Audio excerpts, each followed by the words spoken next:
These are stories read by Visual Pony, who is on his 5-year mission to find amazing stories, discover strange crossovers, and read tales that no one has read before.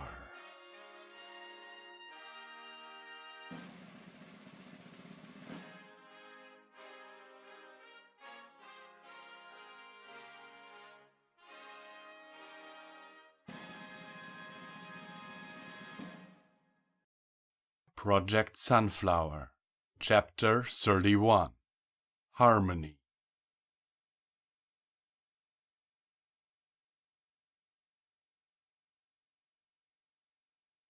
Thanksgiving Day.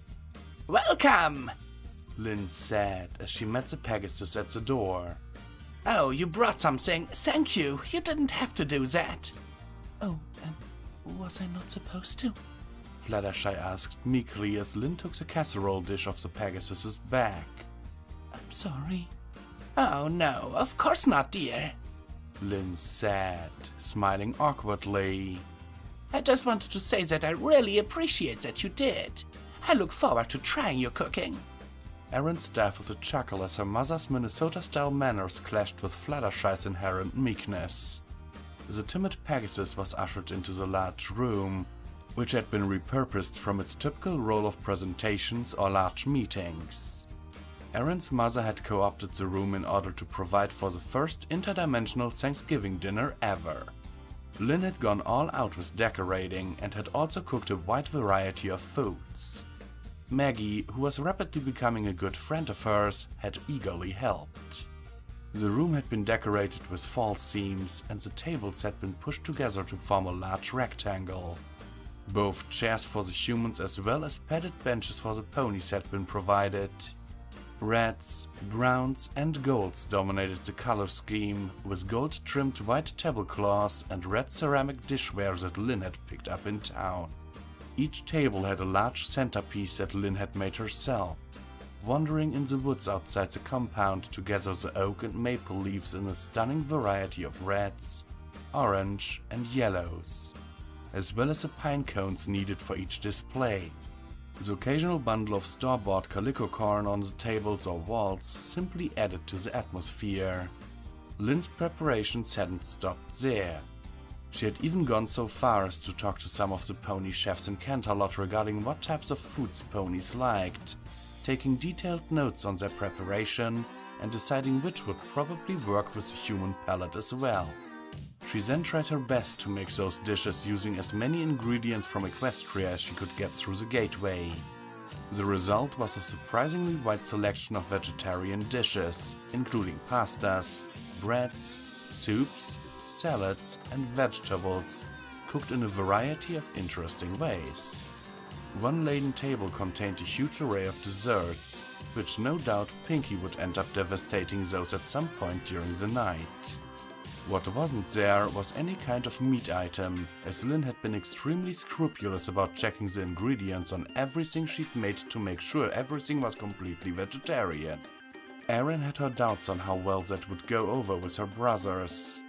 Todd was a turkey fiend, and the kids might not be so fond of vegetarian dishes. But, she hoped, the presence of real, equestrian ponies would help to make that easier to bear. Fluttershy, relieved of her casserole, fled to one of the corners of the large room, where she found safety in the familiar faces of Erin, Applejack, and Rainbow Dash, who were standing together and talking quietly. In light of the special nature of the event, all 4 of the ponies were wearing dresses. Erin was in her burgundy evening dress, Applejack in a simple white blouse and tan skirt, Fluttershy in a light green gauzy thing, and Rainbow Dash in what could be best described as a toga. Also, each of the equestrian ponies was wearing one of the magic-storing torques that were typically kept by the gateway for visitors from Equestria to wear on Earth. Hello, Fluttershy said as she approached. I like the decorations. They're very nice. I'm a big fan of fall colors myself, Erin said with a smile. It's typical for Thanksgiving, even though we're usually a foot deep in snow by this point in Minnesota. That's where you're from, right? Twilight asked as she joined them. She was wearing a light blue dress with a silver trim, simply cut and very modest. Erin had noted with amusement that the unicorn had brought her own dish to share as well, much to her mother's politely hidden dismay. It went on an already laden table with Applejack's selection of apple pies and cobblers. Yep, Erin said. Hopefully things calm down soon and I can bring you guys out there and show you around my hometown. I'm not really sure if I want to go out there in the winter though, Twilight said. According to your father, winter gets pretty bad there. It can, but we Minnesotans are only happy if we can complain about the weather, Erin said with a laugh. A fashionably late rarity, wearing an elegant red dress and carrying a vintage bottle of wine, arrived along with Pinkie Pie in a polka-dotted skirt. Pinkie had brought food as well, an elaborate cake that had Happy Turkey Day written on it, with a depiction of a smiling turkey made out of frosting. Erin flinched slightly, not sure if Pinkie knew why the humans called Thanksgiving Turkey Day or not. Humans began arriving as well. In addition to her father, who was running in and out of the room on various errands for his wife, there was also Maggie, who was helping with the final touches with decorating. Several other scientists showed up, including Dr. Fisher and an uncharacteristically mellow Dr. Edwards.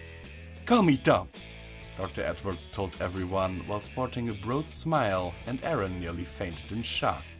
"Have you met Rarity?" Twilight asked him with a mischievous grin. The other ponies snickered slightly while Rarity cleared her throat loudly and narrowed her eyes at her friend. Confused, Dr. Edwards and Erin both looked on blankly. It wasn't long after that Erin's youngest brother Alan arrived, in the company of his wife Katie and their 2 children, little Sarah, at age 3, and their 6-month-old son in a stroller. Unlike the scientists, they hadn't had a chance to see equestrian ponies in person yet, and they stopped in the doorway to stare in shock. "You did tell them that ponies would be here?" Erin asked her mother as she buzzed past to attend to some small detail. "Yes, and that you'd be here as a pony," Lynn replied, then bustled her over to see her brother and his wife, hugged her granddaughter, cooed at her grandson, who burbled back at her, and then ran back to start setting up more dishes. Erin excused herself from her friends and trotted over. "Hi, Ellen," she said with a smile. "It's me, Erin." "Oh, hi," Ellen said, while Katie and Sarah stared at her in disbelief. Ellen was doing a fair amount of staring himself. You can't really be Erin, can you?" "Well, how's this?" Erin replied with a smirk. "You remember what happened on your 7th birthday in the treehouse? When I caught you with—" "Okay," Ellen yelped, his blue eyes wide and panicked. "I believe you, okay?" "It really is me, I swear," Erin said then.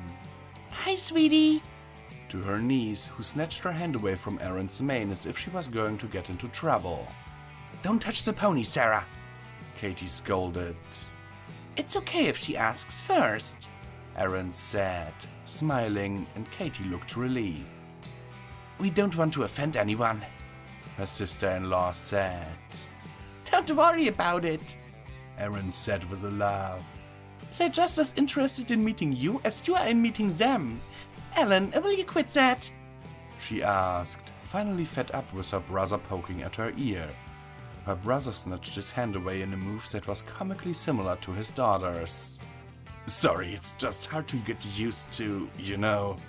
"You think? Oh, and is that little Eric?" she asked, moving over to the stroller.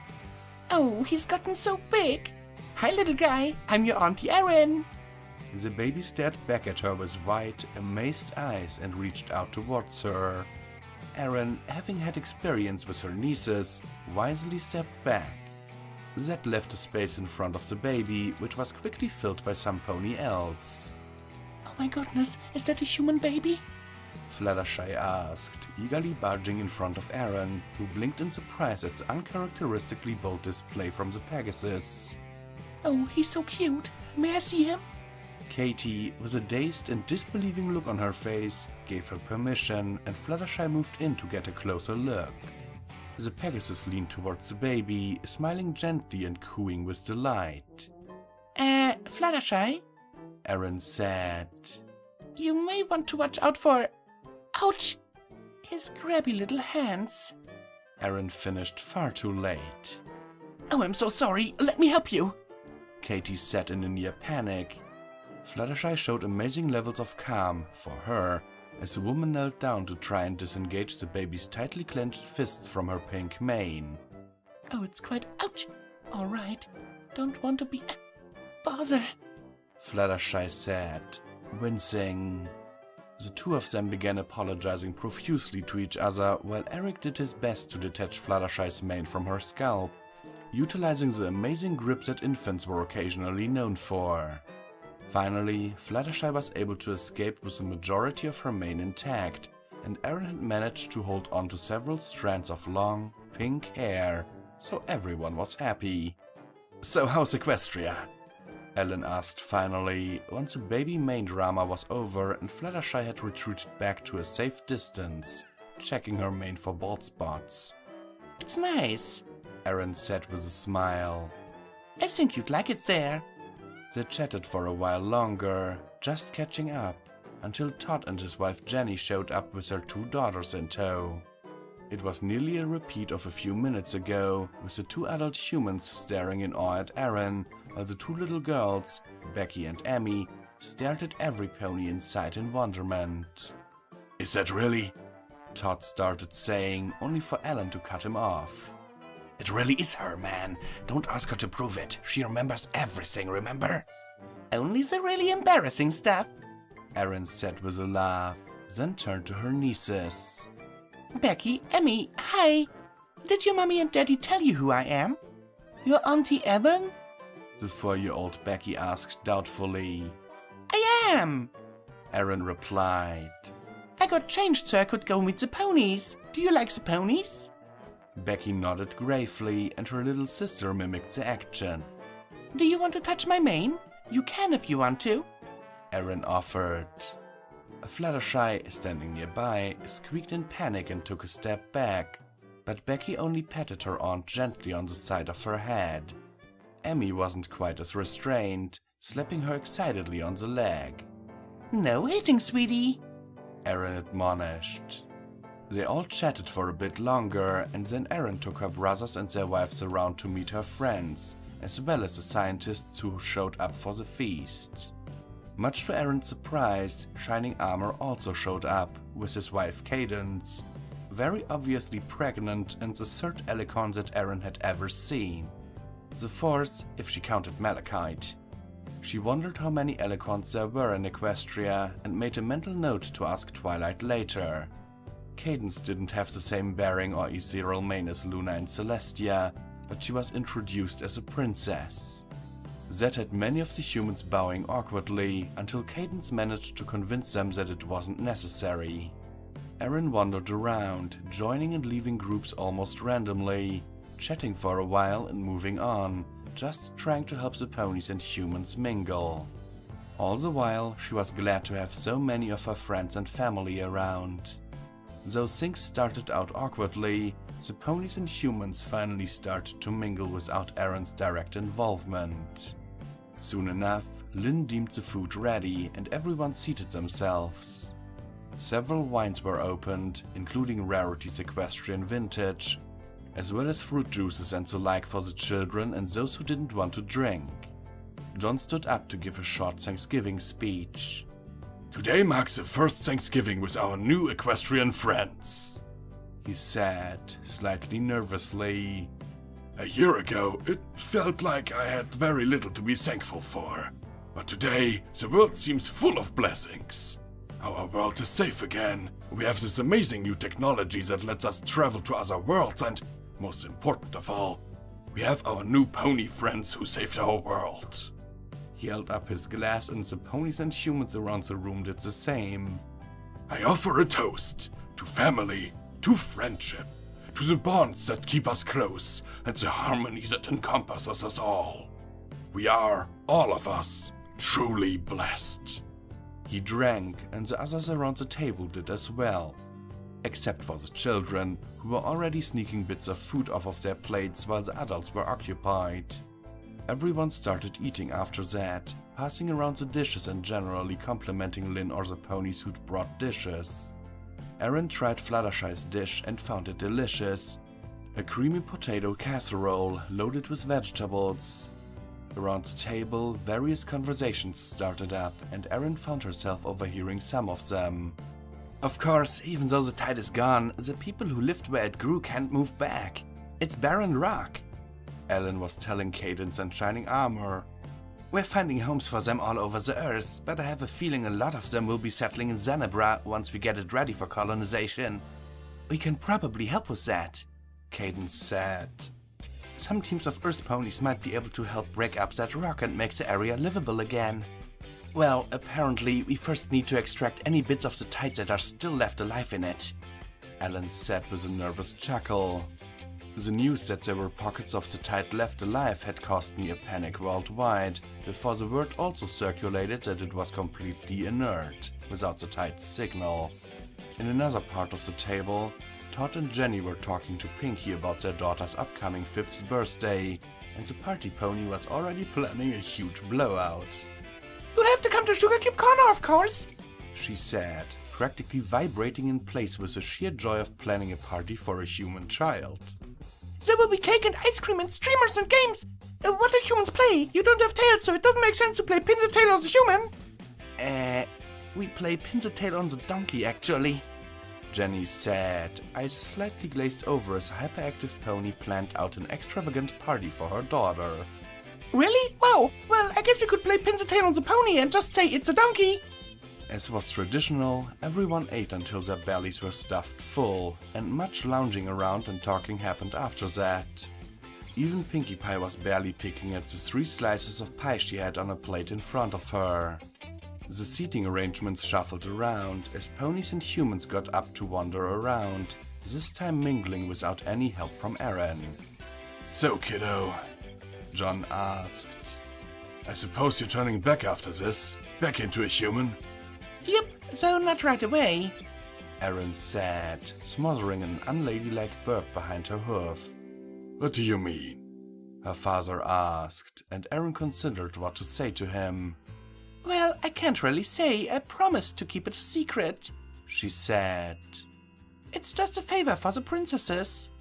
Her father shrugged and left it at that.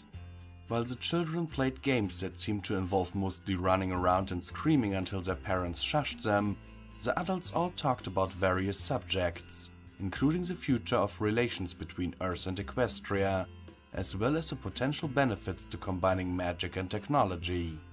Erin mentioned her intention to stay in Ponyville to study magic, and her family generally reacted with various degrees of support and envy.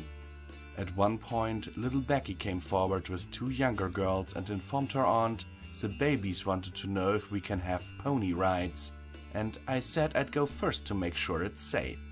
Laughing, Erin decided to allow it, with the one strict rule that anyone who got on had to be careful not to damage her dress. It was expensive after all. She saw Rarity watching apprehensively from a distance as Becky was picked up by her father and lowered gently onto her back. After Becky grabbed her mane and clenched her legs around her ribcage, Erin began to slowly circuit the room. The little girl laughed and giggled the whole time, waving at the adults in the room as they walked by. Eventually, the other girls got to try as well, and Erin added a new rule for Emmy. No kicking. This is as fast as I'm going, sweetie. Hours of good conversations and laughter later, well after the last of the just one last slice of pie moments had passed, the adults were finally feeling able to move again and the night started wrapping up. The parents had to get their kids into bed, in spite of their yawning protests that they weren't tired, really, and not at all. Erin hugged her brothers, her sister-in-law and nieces goodbye, and promised to visit them more often now that all the secrecy was over with. Eventually, all that was left was a cleanup. Lynn had shooed everyone else out, including an overly conceited Fluttershy who'd initially insisted on helping only to be met with a firm statement that guests don't help clean. Erin, however, wasn't so lucky, though she did strip off her evening gown before beginning, much to her father's discomfort. "I'm not going to wreck the dress, Dad," she said, rolling her eyes. "You don't like it? Get the business cart and take the dishes to the kitchen and start cleaning them." Her father was only too happy to comply, practically running out of the room amidst the clattering of silverware. Erin, Lynn and Maggie all finished up with storing all the leftovers, taking down the decorations, cleaning the spilled food and drink off of the tables and floor, and bundling up the tablecloths for the laundry. Once the room was restored to the meeting-ready status, Erin made her way, yawning and occasionally stumbling in a happy food-induced stupor, back to her room in Canterlot. Even though her room in the Harmonics compound was much closer, her room in the palace just felt so much more comfortable to her.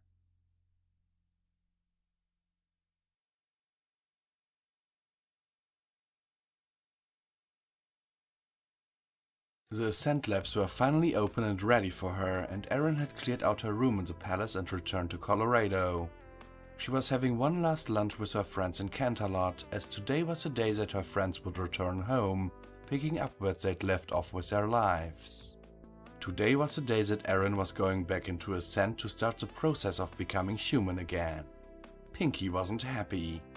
"You should stay a pony, Sunflower," she said firmly. "I think you make a great pony." "Thank you, Pinkie," Erin said, smiling. "But I want you guys to get to know the real me, too." "We know the real you," Pinkie said. "We've met her. She's you, and we like her. It doesn't matter what you look like."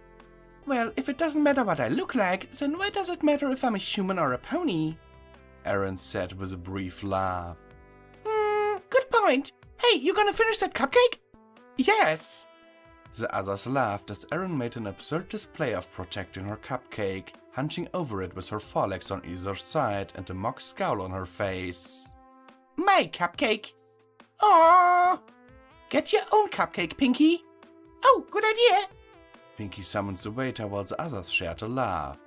"It's gonna be mighty strange to see you on two legs, Erin," Applejack said. "It's hard to imagine what you'll look like as a human." "It's still going to be me, though," Erin pointed out. "Yes, darling," Rarity said. "but I won't be able to make you any further ensembles." "You can't just measure me and make something?" Erin asked, surprised. "I could, I suppose," Rarity said, waving a hoof. "And eventually I might even figure out how to make something that drapes correctly, doesn't chafe and feels comfortable.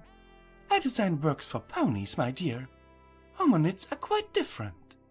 "Oh, makes sense. You'll be safe, won't you?" Fluttershy asked her. "Of course she will," Pinkie Pie said, taking a huge bite of her new cupcake. "I'll be fine. I've done it once already, after all." Erin patted the Pegasus with a hoof to comfort her. "Are you any faster as a human?" Rainbow Dash asked her, focusing on the conversation once again. She'd been staring out the window for the last 10 minutes. Specifically, she'd been staring at the sky and unconsciously flexing her wings. If Erin had to guess, her friend was getting bored of the conversation and was aching for some action. "Maybe if I strap a rocket booster to me," Erin said with a snort. "No, I'm much faster as a pony than as a human." "Why change then?" Dash asked. "I have to agree with Pinkie. Seems like you're giving up a lot just to change how you look." "I'm getting my hands back, though," Erin pointed out. "What's the big deal with hands?" "Everything is easier with hands." "Not flying. Go and come back as a Pegasus. I'll teach you some cool moves." "She should come back as an Earth pony," Pinkie said. "No, a Pegasus." "A unicorn." "No, Rainbow Dash trailed off, confused. "Why a unicorn, Pinkie?" "Because then she'll be all pointy." "It's for my sake, too," Erin said, trying to change the subject while Dash struggled with that last statement. "It's been so long, I just feel a need to reconnect with my humanity. It probably sounds silly, but... She trailed off, and Rarity nodded understandingly.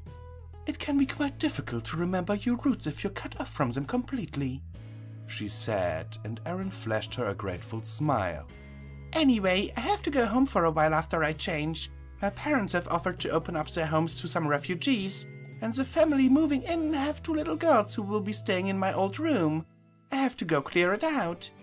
Speaking of returning home, I've heard a rumor that the princesses are going to request that the gateway remain closed, only to be opened occasionally, Rarity mentioned. Yes, Twilight said. Once a month for a 3-day stretch.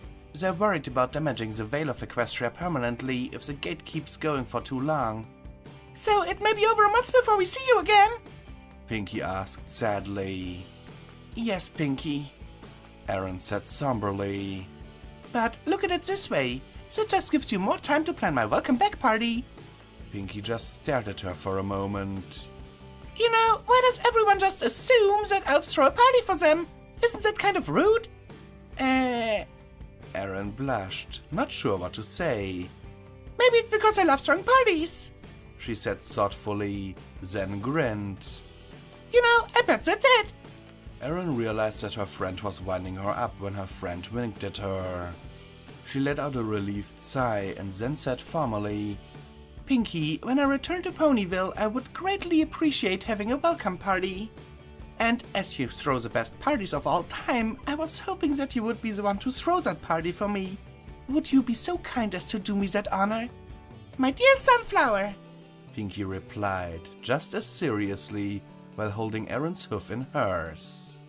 It would be my pleasure. The friends all laughed, and the conversation ranged from point to point after that. One point that was brought up was what they would do with the TV screen Erin had bought for them. We could set it up in the library, Twilight suggested. That would give all of Ponyville access to it and the movies on it. There's a problem with that, Erin mentioned. Ponyville doesn't have an internet connection yet, does it? Oh, I forgot about that, Twilight said with a frown. That particular technology was still extremely new to the ponies. I didn't, Erin said with a broad smile. I've already sent a FedEx package to the library with the media center I bought. Those can be hooked up to the internet, but can also be used to store and play back movies. I've loaded a bunch of my favorites onto it, and I've included instructions on installation. Oh, how nice, Rarity said, happily. Neat!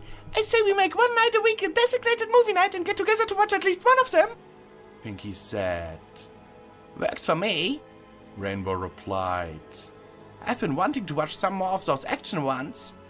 The friends all talked a bit longer, but then it was finally time for the last train back to Ponyville. Erin walked them to the station, feeling sad. Things were changing, and a part of her was scared that those changes may cause a divide between her and her friends. They said their goodbyes on the train platform, with hugs and tears enough to go around. The ponies got on the train, and Erin waved as it pulled out of the station. She stood there, in the cold, for a few minutes, watching until it was out of sight. Then, with a sigh, she turned and walked away. The streets of Canterlot were nearly empty, most of the ponies in town preferring their cozy homes to the chill of the night. Especially since a somewhat wicked wind had cropped up. Erin made her lonely way to the castle, deep in thought the whole time. She traced through the familiar corridors of the castle and out into the garden, shivering at the reintroduced cold, then made her way through the gate and back to Colorado.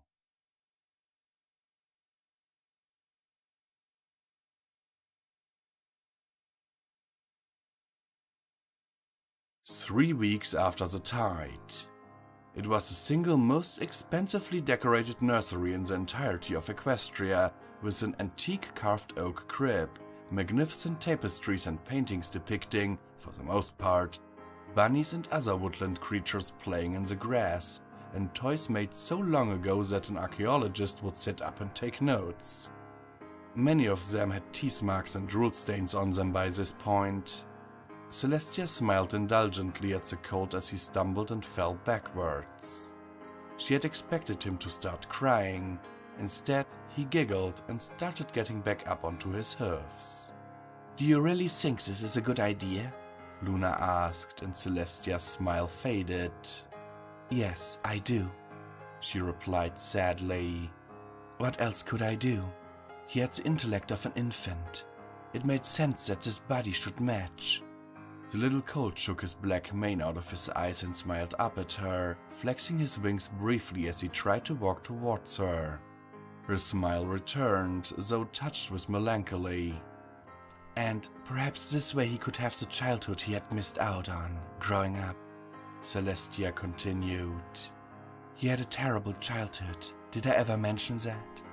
Oh, I didn't mean that, Luna said dismissively. I meant assuming the role of his mother. I can't see that ending in anything other than complete disaster. Celestia stared at her smirking younger sister, then grinned back. Oh, like you know anything about raising foals, she said, teasingly. I know just as much as you do, Luna reminded her. Celestia's smile faded. There just never seemed time before for one of my own, she said. And the lack of appropriate suitors may have had something to do with it as well. But now, I find myself feeling oddly complete. Perhaps motherhood suits you, Luna replied archly. You definitely have the hips for it. Celestia flared out a wing, catching Luna sharply on the back of the head. Her sister chuckled.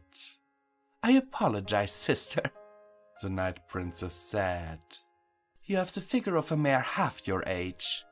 Celestia scowled at her sister in mock anger. Then she sighed and turned back to smile warmly at the colt.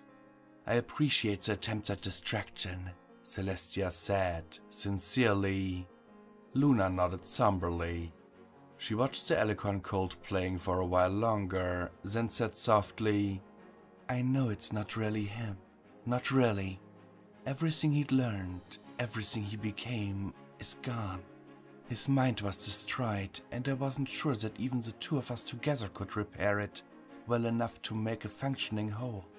She looked at Luna and smiled sadly. I know this is not what he would have wanted, she said. But I can't help but think that some part of him would be happy to know that, in a small way, he would live on. Luna nodded. And for a name? She asked. Calling him Malachite might bring some unwanted questions. Questions I will have to answer when he's old enough, Celestia said sadly. No, Celestia, questions that I will have to answer when he's old enough. Celestia looked at Luna, confused and slightly annoyed. What do you mean? I mean that I know you. You will wish to spare him until well past the time he's old enough to learn the truth, and... She continued, overriding Celestia's protests. And he deserves to know the whole truth. The unvarnished truth, so that he can see the whole of the grain, including the flaws. Luna, Celestia began, a warning in her voice, but the Night Princess wouldn't be deterred. No, this is for me to do. I will be the one that tells him the terrible truth before he finds it out himself. The one that he hates for upsetting his life, for telling him things he'd rather never know. And you will be the one who helps him to make sense of it all, and who helps him put the pieces back together. I'm quite firm on this, Celestia. You know it is for the best. Celestia stared at her younger sister for a long while, finally nodding her agreement. Regarding a name, Celestia said eventually, Malachite is gone, effectively dead. This colt deserves a new name to go with his new life. He was named after stone before, but his passion was always the study of life. I believe his new name should reflect that. How do you feel about having a nephew named Prince Verdant? Verdant, Luna said, looking thoughtfully at the colt. Why yes, I believe that would suit him admirably. Then she looked startled. Wait, nephew? But of course, Auntie Luna, Celestia said, chuckling, as the newly named Prince Verdant collapsed on top of a pile of antique wooden blocks. This time he did start wailing. Celestia clucked with concern and rushed to his side to comfort him. "Auntie Luna," Luna replied, a little dreamily. "Yes, I think I would like that very much."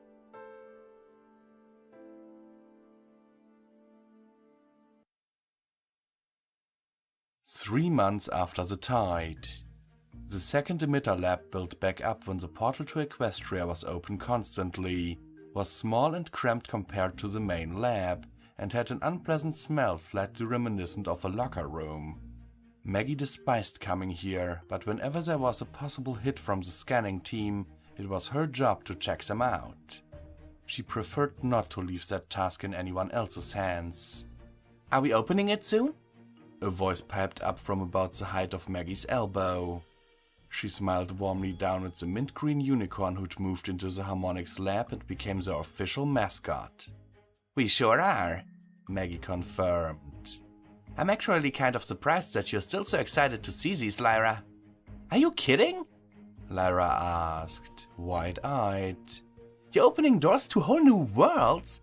That's easily the most exciting thing I've ever heard of." "Yeah, but most of the time we end up looking out into empty space or an airless hunk of rock," Maggie noted, making some adjustments to the panel before her. "True, but that doesn't really change how exciting it is," Lyra said, bouncing slightly on her hooves. The emitters started to hum and the unicorn squealed with delighted anticipation. A couple of the techs out on the floor chuckled warmly at the sound. Lyra was really adored by the whole team and considered by many to good luck for the project. "Maybe it's still that way for you," Maggie said. "But I've attended hundreds of these. If I got that excited every time..."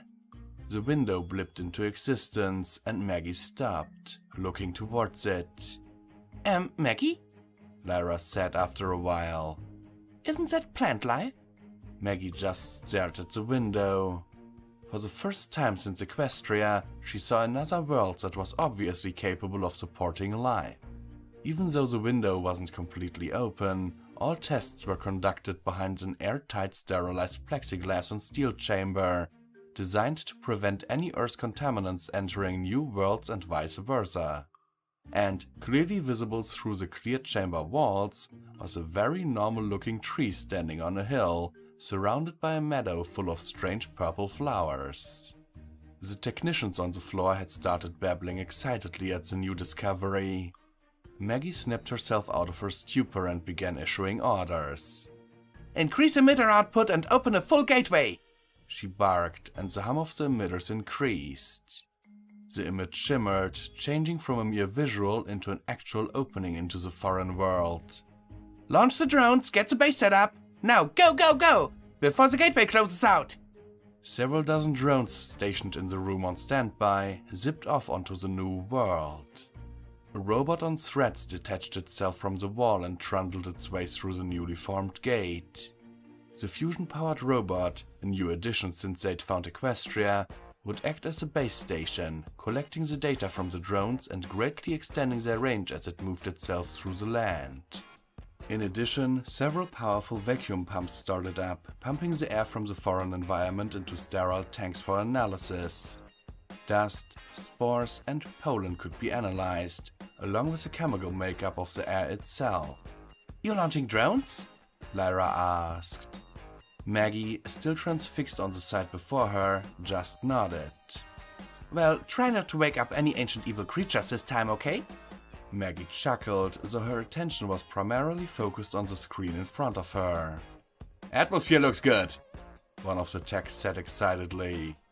"Oxygen at 22%, nitrogen at 77%, about 48% humidity, 75 degrees Fahrenheit or about 24 Celsius.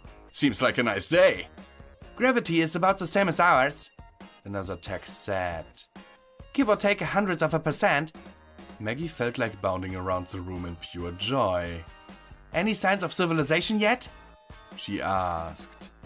"Not yet," still another tech said. "No signs of radio broadcasts, at least, and no signs of developments or structures. Far too early to call it yet, though." he pointed out. Of course, Maggie said. Maggie? Lyra said. Yes, Lyra? You know that job you wanted me to do? The one that you probably thought I'd never have to worry about? Maggie said, still distracted by the sight in front of her. Had she asked Lyra to do something? Oh, you mean checking for magic? Yes, Lyra said. There's a magical field there. Maggie stopped and blinked at her. Magic? Yes, though it feels odd compared to Equestria, I mean. Maggie took a moment to process that. How is it odd? She asked finally. I don't know, like wild or something. A little scary. It's really hard to say without setting a hoof in there. Well, we can't have you do that yet. We need to investigate the place a bit first. Lyra nodded, frowning at the gateway. What's wrong? Maggie asked, and the unicorn shook her head. Not really, just not what I'm used to. The magical field of Equestria seems, well, smooth compared to that. It's a little rough over there. Do you think it's dangerous? Maggie asked, concerned. It would figure that the one thing wrong with this new world so far would be the one thing humanity had almost no experience with. No, or at least I don't know for sure. I'll let you know when I can actually go there and try to use it. Use it? Maggie asked, concerned. Wouldn't that be dangerous? Maybe, the unicorn said with a grin. But that's what I'm paid the big bits for, right? Don't do anything right now, Maggie said. I want other unicorns here to back you up in case something goes wrong. Okay, Lyra said, looking both disappointed and slightly relieved. They gathered up as much data as they could on the new world before the fields shifted enough that they lost the window. The gateway blipped out of existence as quickly as it had appeared. Do you think this is it? One of the techs asked. A new world for people? Way too early to tell, Maggie replied. Then she laughed, saying, It seems pretty likely though, if only because we're no longer desperately needing it. Irony is a fine thing. She pulled up a video screen at her station and started dialing up the office of Robert Thompson. It would be nice to give the old man some good news for a change.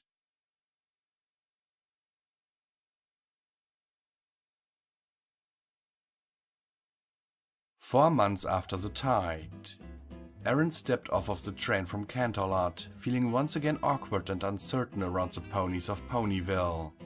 She wasn't sure if she was actually being stared at, or if she was just self-conscious about her recent change, but she nevertheless trotted quickly through the streets in the cool air of an equestrian spring evening. She'd come through the Canterlot gate just a few hours ago, meeting with both of the princesses before catching the train. Both Celestia and Luna had given her new buddy amused glances before asking her if she'd like to have some tea, which, of course, was a special princess code for, "This is an excuse for us to sit you down and interrogate you for a while, won't that be nice?" Still, the tea had been delicious, as well as the cookies. In spite of being pumped for information, she had a wonderful time. That is, up until they were interrupted by a small, rambunctious, dark green colt with a messy black mane, who insisted on clambering up on Celestia's back and tugging on her hair. Celestia excused herself and left to put the colt to bed. "What's that?" Erin stared after the retreating princess in mild shock. The princesses had told her months ago that their plan was, but to see the results of it for herself had been beyond unexpected. "Prince Verdant," Luna said. "And no, he's not Malachite. It would be more appropriate to say that Verdant is his son after a fashion. The child knows nothing of his previous life." "How were you able to do that?" Erin asked, amazed. "It was difficult. His mind was in pieces, what was left of it. The elements had done what they could, but healed him incompletely. A scent reformed his body and we did the rest. If we had left him as he was, he never would have grown past what you had seen when Celestia finished the tide. We made his mind an infant's so that he could grow again, learn again." "I see." This troubles you? Luna asked. Erin considered that for a moment. It did, I admit, but now that I've seen him, he seems to be a perfectly normal child. I can't hold Malachite's actions against him. Still, Erin thought that it was downright spooky what the princesses could do sometimes. She'd left shortly after to catch the train to Ponyville. Her friends had long since returned to their lives, and she hadn't seen them in months. She really was looking forward to seeing them again, though she was really worried about how they'd react when they saw her. She was now in Equestria by special invitation of the princesses, and here to study magic at the request of her own government, who had offered to pay her expenses. The last time she'd been here, she'd actually gotten a lucky break on a small cottage, and had put down a deposit and paid several months' rent up front, much to her landlady's happy surprise. She walked quickly through the familiar town, ignoring the questioning stares from the ponies passing her, until she got to the library. Reaching up, she knocked with a hoof, then waited until Spike opened the door. The little dragon took one look at her and his eyes bugged out. Holy guacamole! Twilight, come quick! Erin heard a discussion in the background get interrupted as Twilight excused herself and trotted up to the door. What is it, Spike? Oh, Erin? You're a pony again. Yes, I am, she replied. And you're a unicorn, Twilight noted, looking at the horn on her head with a confused look. Yep, that too. There's also this, she said and spread her wings. There was a long, strained silence while Twilight just gasped at her, and then the unicorn shouted, What the heck did you do? Well, Erin said, blushing.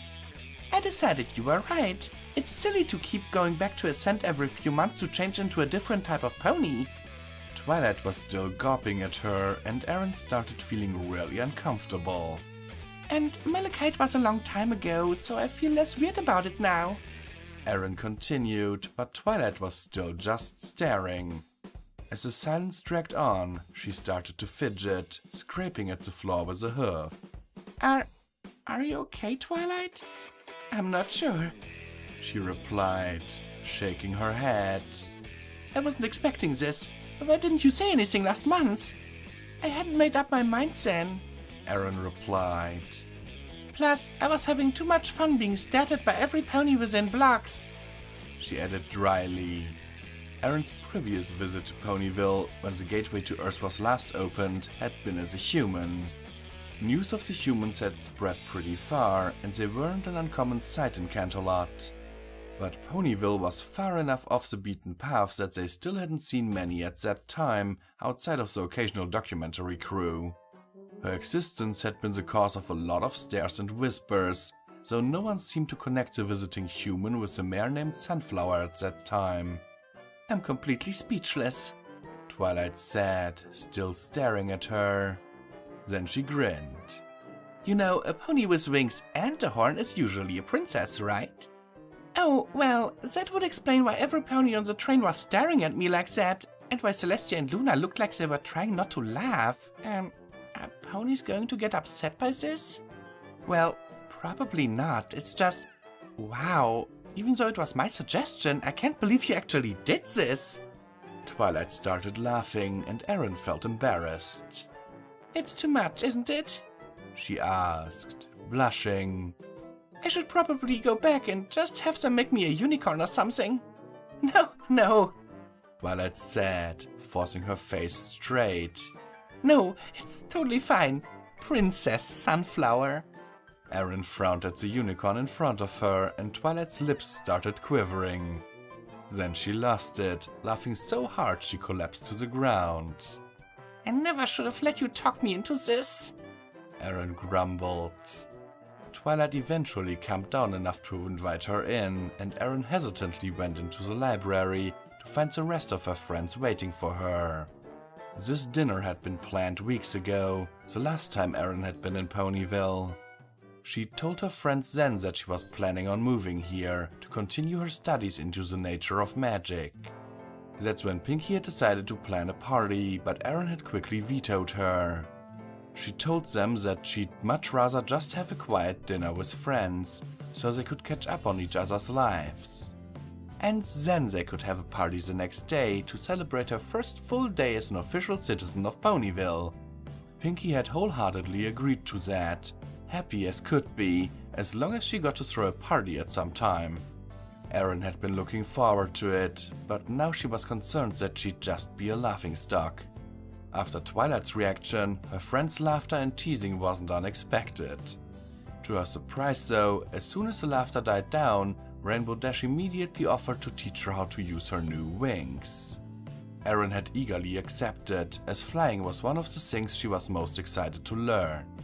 I suppose, as an alicorn, you're gonna have some pretty fantastic speed, huh? Rainbow said, a challenging glint in her eye. I doubt it, Erin admitted. Malachite didn't know how to make an alicorn like the princesses, so he just kinda mushed the 3 pony types together into one body.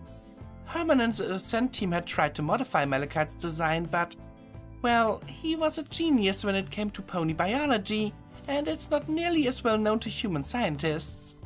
They did the best they could, but I really doubt that I'll be anything above average. She went on to explain that this current body wasn't their first attempt. At first, they'd tried making a humanoid pony that resembled her own original body, but with pony organs. But something got lost in the translation, and Lyra had confirmed that Erin had absolutely zero magical ability. Herman had offered to try again, but Erin had said no.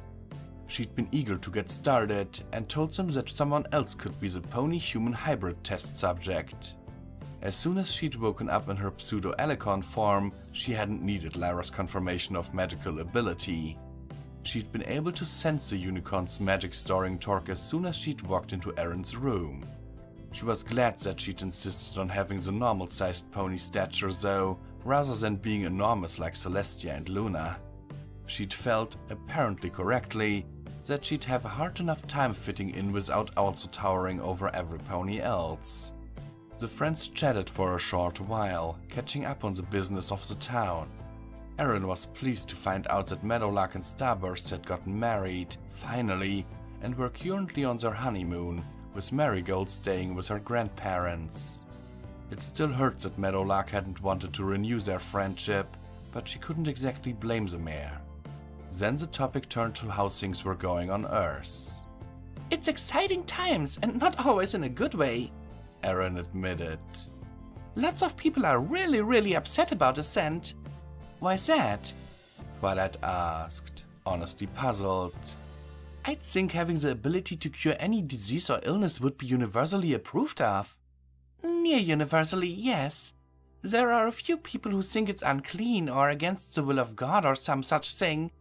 Most people seem to accept it just fine though, and that's a problem.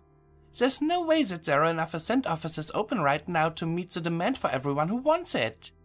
Erin went on to explain the enormous cost and difficulty involved in setting up Ascent offices around the world, though the cost had already come down considerably over the last few months. As it was, each office could handle anywhere from 10 to 20 clients in a week, with each office having waiting lists in the thousands or tens of thousands. We're building them as fast as we can, but the cost is another sticking point, Erin explained. The Ascent Committee owns ones that are used just for the terminally ill, and those are free to use, but there are still more sick than there are offices to treat them. The rest, the ones who license the Ascent technology, charge outrageously, and people who can afford it are more than happy to pay. Those that don't have the money, though... Oh dear, Rarity said. Is there any way that I can help? Erin smiled at the white unicorn. It wasn't an idle question. Rarity had launched a human-based style and accessory line on Earth, run by human proxies, but with all design choices approved by the fashionista herself. Rarity Inc. could indeed help, as the company was now highly profitable. But Erin simply smiled and shook her head. You're doing enough, Rarity. Your company is already giving almost all of its profits to charity. If you say so, Rarity said. Still, I think I'll send a quick note to Amy about it. Maybe there's still something we can do. Rarity had assigned the CEO position in her company to a human woman named Amy Marlis, who'd managed to impress the unicorn with her business savvy and fashion sense. The mare preferred the more personal touch of her carousel boutique to running a large fashion design company. She sent over new design ideas every month and received reports, updates and feedback on new fashion trends each time the gateway to Earth was opened. Erin sighed. Sadly, this isn't something that can be fixed right away. It isn't even an issue with money, really. There just aren't enough trained technicians or facilities yet. They're building and training as fast as they can, but it's still going to be a while before Zen technology is really available and inexpensive enough for everyone. That's terrible, Fluttershy said. And people are angry? Many are, yes. There are lots of people pushing to make terminally ill people the top priority, and there's a huge amount of support for that. But the companies say that they need the huge fees from the rich to continue to expand, and that this is the fastest way to get a cent for everyone. I don't know, it's just a mess. When is the office going to open over here? Applejack asked.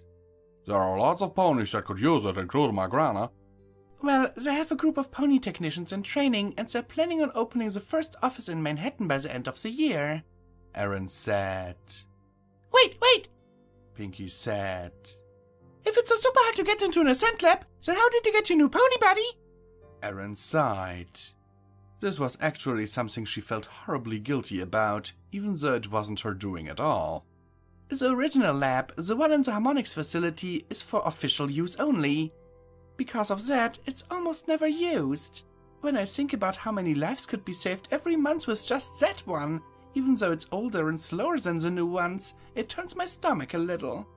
But that's how I was able to get changed like this, because the government asked me to study magic, and it would help to be able to use magic to study it. That makes sense, I guess, Twilight said, frowning. But it's a pity that they don't use it for the sick children. Erin agreed, but then decided that she'd had enough of this topic for now.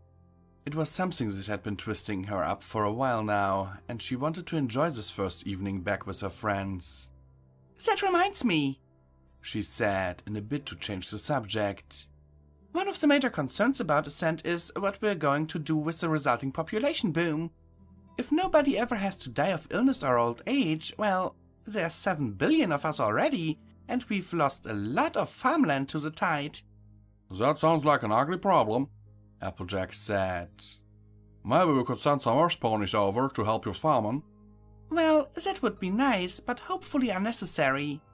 They never stopped looking for new worlds with Project Harmonics, looking for new worlds we can expand to, or even just get resources from.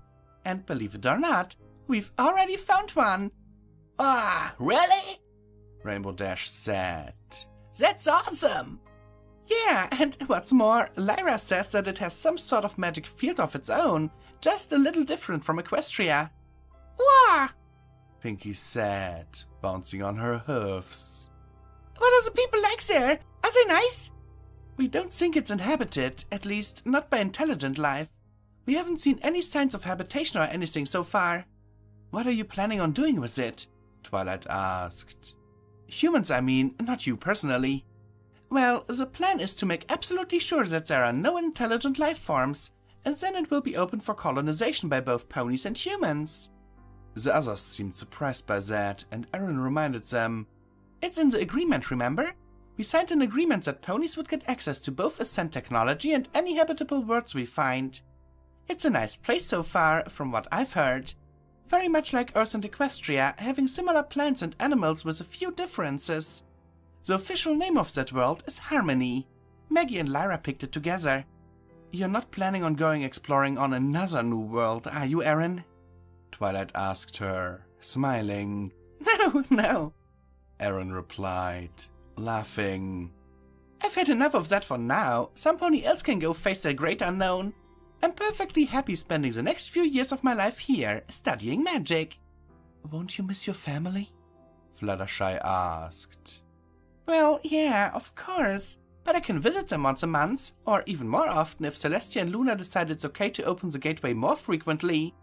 They were talking about changing it to twice a month, or maybe even 1 day a week. That would be awesome, Rainbow Dash said. You still owe me a visit to that Blue Angels thing you promised before. I haven't forgotten, Erin said, laughing. There's a whole lot on Earth that I want to show you guys. They continued to talk well into the night, happy in each other's company. Eventually, just after midnight, the group started wrapping up. Applejack, as was usual, was the first to go, citing early morning farm work as why she needed to get home. The others all left shortly after, leaving Erin in the library with Twilight and the already sleeping Spike. Erin spent the night in Twilight's guest bed, and in the morning she found her new home, a small cottage on the outskirts of Ponyville. All of the equipment she'd ordered was already there, including the solar panels, which she would have to have installed in place of the thatched roof. She spent an hour or so unpacking some of her things and then decided not to rush it. She'd be here for a while after all.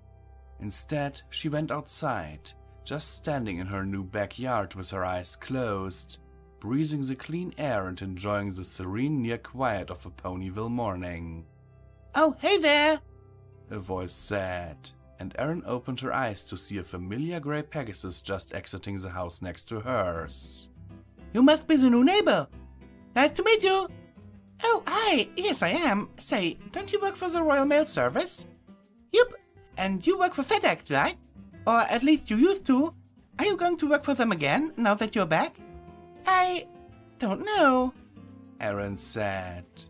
The truth was, she didn't need to get a job this time. Technically, her job was to research magic. But working for FedEx had been fun, and it was a good way to meet and interact with a lot of ponies. She had fond memories of working there. Well, except for the uniform. But maybe Rarity could help with that. You know what? I think I might, she said, smiling. Oh, that's good, the Pegasus said, one of her eyes drifting lazily to the side. They could use the help. The worker they had after you didn't work out and ended up just quitting after one day. Oh, that's too bad, Erin replied, not sure what else to say about that. Anyway, I gotta fly. Work that soon. Oh, and nice wings and horn. Those are new, right? Erin grinned and affirmed that they were, in fact, brand new. The Pegasus smiled and waved as she flew away, and Erin waved back, kicking herself when she realized that she'd never asked for her new neighbor's name. She went back into the little cottage, taking a mental inventory of all the things she'd need to buy. It was a cute house, but it definitely needed some touches and maybe some new furniture. Well, at least she knew where she could buy a new sofa, as well as any quilts she might need. And still, she had a party to look forward to tonight. One that, she hoped, would be just one of many more to come. Equestria held many secrets, and not just magic. There were chimeras and hydras and all sorts of other things. And apparently, zebras had their own magic as well, completely unrelated to pony magic.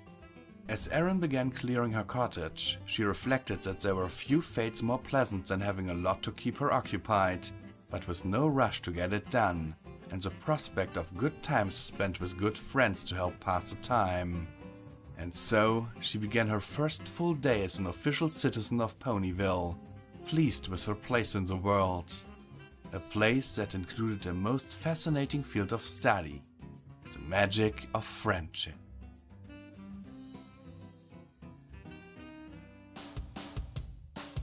Hello and thanks for watching this video. If you liked it, please hit that like button down below, since it really helps me out in the YouTube algorithm. And if you haven't already, why not subscribe to my channel? If you want to support the channel and all the content that I create, you can do so via Patreon at patreon.com/visualpony. The link is in the description.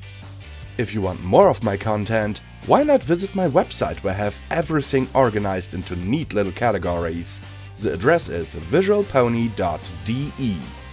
Here you can find all the information about upcoming releases and stories that are still in production. And now I'm signing off, my lovely viewers. Visual Pony